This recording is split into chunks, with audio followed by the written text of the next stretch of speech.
வள்ளுவன் வகுப்பு தங்களை அன்போடு வரவேற்கின்றது. நம்ம என்ன பார்க்க போறோம் அப்படின்னா, தமிழ் எழுத்துக்களின் வகையும் தொகையும் 6ஆம் வகுப்பில் இருக்கக்கூடிய ஒரு இலக்கண பகுதி.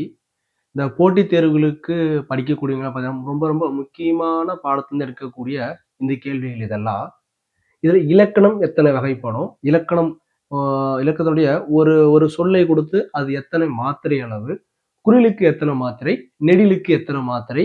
அல்லது ஒரு பெயரை குடுத்து அதனுடைய மாத்திரை அளவுகள் என்னென்ன? இது போன்ற செய்திகள் எல்லாம் பார்த்தீங்க அப்படின்னா, இந்த தமிழ் எழுத்துக்களின் வகையும், தொகையும் அப்படின்னு சொல்லக்கூடிய பாடத்துல இருந்து இருக்கக்கூடிய கேள்விகள். சரி பாடத்துக்கு போவோம். தமிழ் இலக்கணம் எத்தனை வகைப்படும்? 5 இலக்கணம். நமக்கு தெரியும். எழுத்து, சொல், பொருள், யாப்பு, அணி. இதுல அதிகமா எது வரும் அப்படின்னா, எழுத்து, சொல். இது 2 மட்டும் தான் அதிகப்படியா எடுக்கக்கூடிய கேள்விகள். ஒரு சொல்லை கொடுத்து அதனுடைய மாத்திரை அளவு என்ன? அல்லது ஒரு பெயரை கொடுத்து அதனுடைய மாத்திரை அளவு என்ன? இது குறிலா, நெடிலா அப்படின்றத பத்தி இப்ப தெளிவா பார்ப்போம். எழுத்து, சொல், பொருள், யாப்பு, அணி. அடுத்து அடுத்து பாருங்க. எழுத்து என்றால் என்ன? ஒரு எழுத்து. ஒரு எழுத்து என்றால் என்ன அப்படின்னா, ஒரு சொல்லுக்கு அல்லது ஒரு ஒலிக்கு வடிவம் கொடுப்பது தான் என்ன அப்படின்னா எழுத்து. இப்போ ஆரம்ப காலகட்டத்தெல்லாம் பார்த்தீங்க அப்படின்னா, மனிதன் தோன்றிய பொழுதே மொழி தோன்றியது. ஆனா எழுத்துக்கள் சில காலத்துக்கு அப்புறம் தான் தோன்றியது. அப்ப பேசக்கூடிய மொழி, நாம் பேசக்கூடிய மொழியுடைய வடிவம் தான் என்ன அப்படின்னா எழுத்து. இப்போ ஒரு பையன் இருக்கான் அல்லது ஒரு பொண்ணு இருக்கான் அப்படின்னா, நம்ம ஒரு பெயரை விட்டு கூப்பிடுறோம் இல்லையா? கூப்பிடும் பொழுது ஒரு ஒரு வகையான ஒலி தோன்றுது இல்லையா? அந்த ஒலிக்கு இப்ப கண்ணன் அப்படின்னு ஒரு பையன் இருக்கான்னு வச்சுக்கங்க. இப்ப அந்த ஒரு பெயரை விட்டு கூப்பிட்டோம் அப்படின்னா, அந்த பையன் திரும்புறான். அந்த அந்த அந்த பெயருக்குண்டான ஒரு ஒலி ஏற்படுது இல்லையா? கண்ணன் அப்படின்னு ஒரு ஒலி ஏற்படுது இல்லையா? இங்க பாருங்க.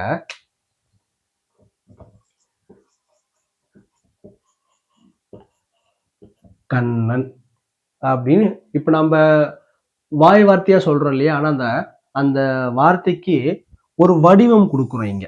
அந்த வார்த்தைக்கு ஒரு வடிவம் குடுக்குறோம். அப்படி ஒரு வார்த்தைக்கு ஒரு ஒலிக்கு வடிவம் கொடுப்பது தான் என்ன அப்படின்னா, எழுத்து என்றால் என்ன அப்படின்னு சொல்லக்கூடிய கேள்விக்கு உண்டான பதில். அப்ப எழுத்து என்பது ஒரு ஒலிக்கோ அல்லது ஒரு ஏற்படக்கூடிய ஒலிக்கு வடிவம் கொடுப்பது தான் எழுத்து. அடுத்து இந்த எழுத்துக்கு அந்த ஒலிக்கு ஏற்ப எழுத்துக்களுடைய வடிவங்களும் மாறுபடும்.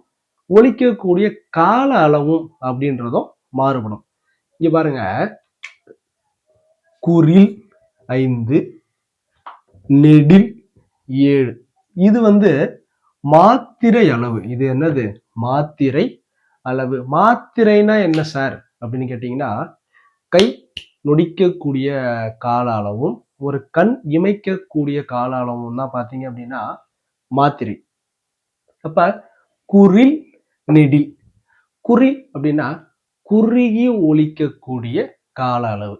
நெடில் அப்படின்னா நீண்டு ஒலிக்கக்கூடிய கால அளவு. இப்ப கண்ணன் அப்படின்னு நம்ம சொன்னோம். அது இப்ப க. இங்க பாருங்க. க. இது இந்த கை நொடிக்கக்கூடிய அளவும் கண் இமைக்கக்கூடிய அளவும் க. இப்ப அதுவே பக்கத்துல துணைக்கால் போடுறோம். துணைக்கால் போட்டோம்னா க. அடுத்து பாருங்க அ. அ. இது குறுகி ஒலிக்கக்கூடிய கால அளவு. இப்ப பக்கத்துல அதுவே ஆ அப்படின்னு நீண்டு ஒலிக்கிறோமா? அப்ப குறுகி ஒலிக்கக்கூடிய நீண்டு ஒலிக்கக்கூடிய அளவுதான் என்ன அப்படின்னா மாத்திரை. இப்ப இந்த மாத்திரை 2ஆ பிரிக்கலாம். ஒன்று குறில், இன்னொன்று நெடில். அப்ப இந்த குறில், நெடில் இப்ப இதுவே இப்ப தமிழ் எழுத்துக்கள் மொத்தம் 247. அதுல உயிர் 12, மெய் 18, உயிர்மெய் 216, ஆயுதம் 1. மொத்தமா சேர்த்தீங்கன்னா 247. இதுல உயிர்குறில், இதுல உயிர் குறில், உயிர் நெடில், உயிர்மெய் குறில், உயிர்மை நெடில் அப்படின்னு தனித்தனியாகவும் பிரிக்கலாம்.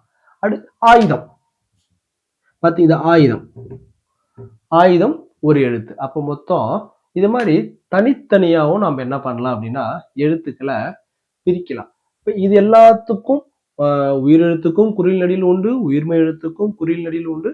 ஆயுதத்துக்கு குறில் நெடில் கிடையாது, அது ஒரு எழுத்து. அதுக்கு எத்தனை மாத்திரை சார்? இப்போ அது மாத்திரை அளவுகளை பார்க்கலாம். இப்ப எழுத்து என்றால் என்ன? எழுத்து என்பது ஒரு ஒலிக்கோ ஏற்படக்கூடிய வடிவம், ஒரு ஒலிக்கு உண்டான வடிவம் தான் என்னன்னா எழுத்து என்றால் என்ன. அப்போ ஏற்படுத்தக்கூடிய ஒலி, அந்த ஒலி தான் என்ன அப்படின்னா வடிவம். இப்ப அந்த எழுத்து, அந்த ஒலியானது, அந்த எழுத்தானது இரண்டாக பிரியும். ஒண்ணு குறில் நெடில் அப்படி பிரியும். இப்ப பாருங்க,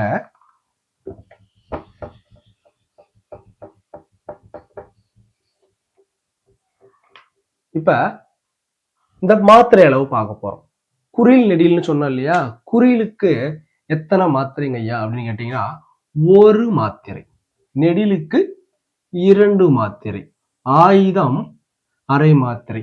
ஏன் ஆயுதம் மட்டும் அரை மாத்திரை அப்படின்னா அது இடையில் மட்டுமே வரக்கூடிய சொல், அதனால அதுக்கு அரை மாத்திரை. ஒரு சொல்லுடைய முதல்லையும் வராது, கடைசியிலையும் வராது, இடையில் மட்டுமே வரக்கூடிய சொல் எது அப்படின்னா ஆயுதம். அதனாலே அதுக்கு அரை மாத்திரை. இப்ப மாத்திதான் மாத்திரை அளவு. இப்ப சொன்னீங்க குறிலுக்கு இப்ப எடுத்துக்காட்டு கவனிங்க.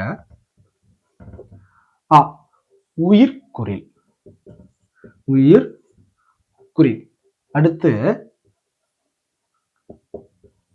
உயிர் நெடில். இது உயிர்குறில், உயிர் நெடில். இது போன்ற உயிர்மை குறில், உயிர்மை நெடில் உண்டு. அது என்ன அப்படின்னா கவனிங்க, க. இது உயிர் மெய் குறில். அதுவே பக்கத்துல துணைக்கால் போட்டோம் அப்படின்னா உயிர் மெய் நெடில். அப்ப ஆ அப்படின்னு போட்டீங்கன்னா உயிர்குறில். அதுவே ஆ நீண்டு ஒலிக்குதா ஓசை, இது உயிர் நெடில்.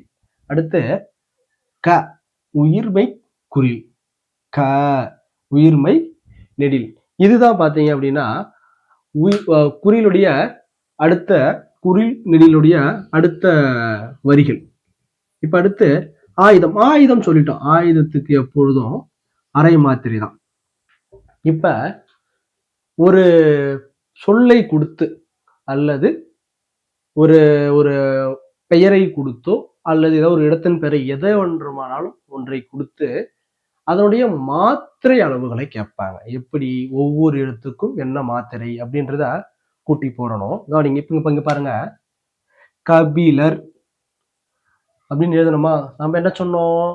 குறிலுக்கு ஒரு மாத்திரை, நெடிலுக்கு 2 மாத்திரை, ஆயுதம் அரை மாத்திரைன்னு சொன்னோமா? இப்ப இதுல பாருங்க, கபிலர். இதுல பாருங்க, இது குறிலா? க குறில். அப்ப எத்தனை மாத்திரை? 1. அடுத்து பாருங்க பி. இது உயிர்மை குறிலா? இதுவும் உயிர்மை குறில், இதுவும் உயிர்மை குறில். அப்ப குறில் கூட்டல் 1. இதுவும் உயிர்மை குறில் கூட்டல் 1. இரு பாருங்க, இது ஒற்றை எழுத்து. ஒற்றை எழுத்து புள்ளி வச்ச எழுத்துக்கு எத்தனை மாத்திரை அப்படின்னா அரை மாத்திரை. நாம இங்க எப்படி ஆயுதத்துக்கு அரை மாத்திரைன்னு சொன்னோமோ அது போல ஒற்றை எழுத்து நீங்க போட்டித் தேர்வுகள் படிக்கிறவங்களுக்கு கவனிக்க வேண்டிய செய்தி என்ன அப்படின்னா, ஒரு சொல்லை கொடுத்து இதனுடைய மாத்திரை அளவு என்ன, உயிர்மை சொல்லை கொடுத்து ஒரு மாத்திரை அளவு வைப்பாங்க, அல்லது உயிர்மை நெடில் சொல் அல்லது உயிர்மை குறில் சொல்ல கொடுத்து மாத்திரை அளவு என்ன அப்படின்னு கேட்கறது உண்டு. அப்ப இது போன்ற ஒற்றெழுத்தை கொடுத்து அதுக்கு எத்தனை மாத்திரை அப்படின்னு கேட்பாங்க. எத்தனை அப்படின்னா அரை மாத்திரை. அப்ப கூட்டுங்க, 1 2 3 3.5. அப்ப மொத்தம்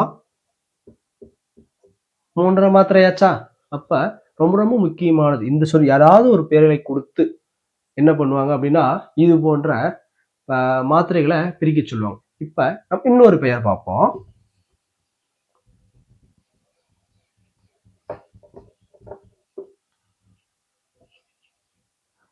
இப்ப என்ன பெயர் போடலாம்?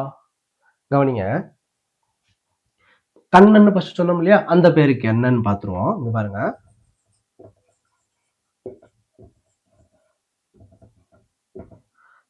கண்ணன். இதுல பாருங்க கா. கா என்பது உயிர்மெய்க்குறில். அப்ப இதுக்கு எத்தனை மாத்திரை? காவுக்கு 1.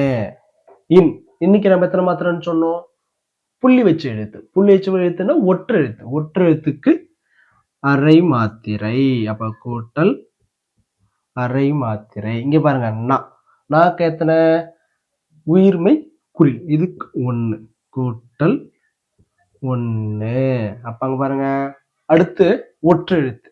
ஒற்றெழுத்துக்கு எத்தனை சொன்னோம்? அரை மாத்திரை. அப்ப கூட்டல் அரை.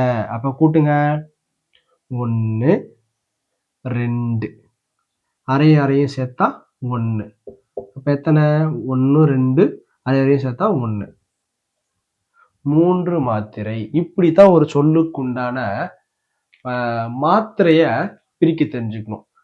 போட்டி நிறைய கொடுத்து ஒரு பெயரை கொடுத்து இதனுடைய 4 ஆப்ஷன் கொடுப்பாங்க இல்லையா, அப்ப ஏதேனும் ஒரு பெயரை கொடுத்து அதனுடைய மாத்திரை அளவு என்ன அப்படின்றத கீழே கொடுத்துருவாங்க. அப்போ இது மாதிரி நமக்கு பெயரை பிரிக்க கத்துக்கணும். இப்போ ஒரு பெயருக்கு குறில்னா 1 மாத்திரை, நெடில்னா 2 மாத்திரை, ஆயுதம்னா அரை மாத்திரை, ஒற்றெழுத்துன்னா அரை மாத்திரை அப்படின்னு நீங்க போட்டு பார்த்தீங்க அப்படின்னா உங்களுக்கு இது மாதிரி பிரிக்கிறதுக்கு ஈஸியா இருக்கும். அவ்வளவுதான் இந்த வீடியோ. இந்த வீடியோ உங்களுக்கு பிடிச்சிருக்கும்னு நினைக்கிறேன். மீண்டும் இது போன்று வேறொரு வகுப்பில் சந்திப்போம். நன்றி, வணக்கம்.